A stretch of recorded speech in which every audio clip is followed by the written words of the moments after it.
Hi everyone and welcome back to my channel. Today we're diving into a romantic culinary journey at Feuille, a Michelin one-star restaurant located in the heart of Hong Kong.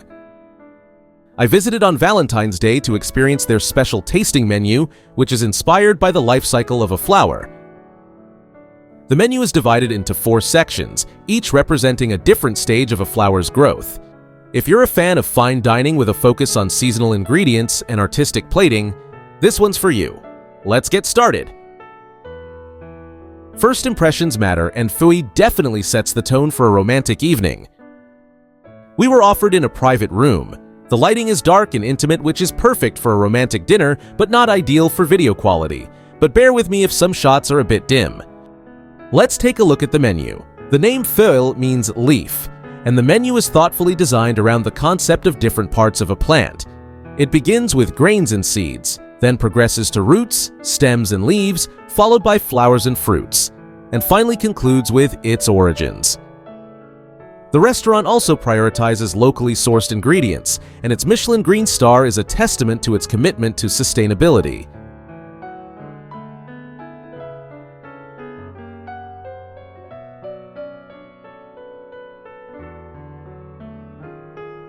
We started with 3 small bites.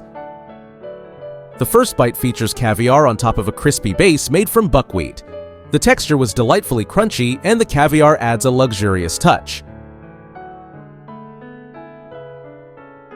The second bite is a crispy frog leg. At first, I thought it was a chicken leg. It wasn't until I checked the menu that I realized it was frog. The flavor is quite similar to chicken, especially with the rich black pepper sauce served alongside.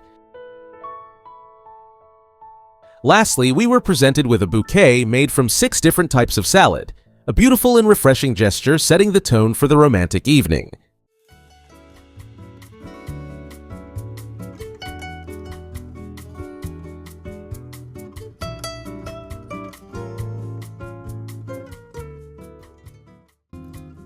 The next dish is the cuttlefish. Not sure if you can see it clearly through the camera, but it's topped with crushed almonds, which add a subtle crunch and nutty flavor. On the side, there's another touch of caviar, though personally I think it's more of a decorative element here and doesn't add much to the overall flavor profile of the dish. The sauce is infused with rosemary oil and a sprinkle of tomato skin powder, which gives it a fragrant and slightly tangy note. To be honest, while the dish was well executed, it didn't have that wow factor I was hoping for. It felt like a standard dish, pleasant, but not particularly memorable. Next up is the fig leaf with scallops. I couldn't quite catch the specific species of scallops they used, but the texture was definitely different from the usual ones you'd find. Instead of the classic crispy, caramelized outer layer, this scallop was soft and creamy on the outside, with an interior that wasn't just tender. It was almost melt in your mouth.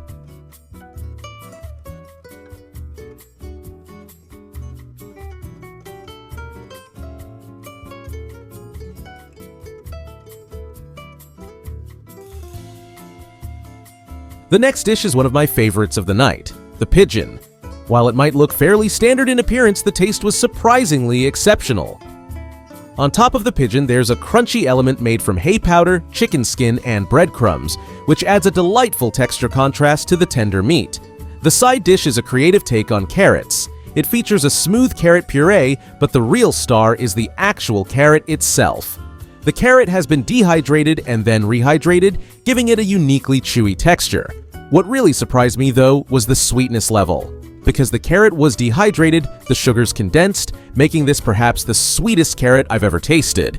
It was a fascinating and delicious twist on a simple vegetable. Now, let's move on to the dessert, and let me highlight one of the most memorable parts of the meal, though I think the red wine I chose might have played a big role in that. The dessert is a cow's milk cheese with a layer of fruit jelly inside and fresh shavings of black charcoal on top.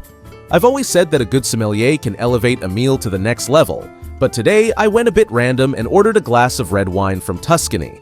The wine had vibrant flavors of ripe red fruits like cherry, raspberry, and plum, which paired perfectly with the fruit jelly and the cheese. Meanwhile, the earthy undertones added depth and a rustic charm that complemented the black charcoal shavings on top. It was such a happy coincidence that this combination worked so well, elevating the dessert to a whole new level. As for the rest of the desserts, I'm not going to go through them one by one because, to be honest, they slightly disappointed me. The restaurant simply placed all of them on the table without any explanation or elaboration. I understand that on Valentine's Day, many restaurants aim to increase their table turnover rate, but it did somewhat affect the overall dining experience. Now, let's take a look at the bill. The tasting menu was 2,288 Hong Kong dollars per person. We added a glass of Tuscany red wine and a bottle of sparkling tea, along with still water and a 10% service charge. The total came to 5,762 for the dinner, which works out to around 2,900 per person. All in all, the tasting menu inspired by the life cycle of a flower took us on a journey from grains and seeds to its origins, with standout dishes like the pigeon and the creatively reimagined carrot. The dessert pairing with the Tuscany red wine was a delightful surprise, even if the rest of the desserts felt a bit rushed. While the evening had its highs and lows, Feuille's commitment to seasonal ingredients, artistic plating, and sustainability shines through. What do you think? Let me know in the comments below. And if you enjoyed this video, don't forget to like, subscribe, and hit the bell icon for more culinary adventures. Thanks for joining me on this romantic journey, and I'll see you in the next one.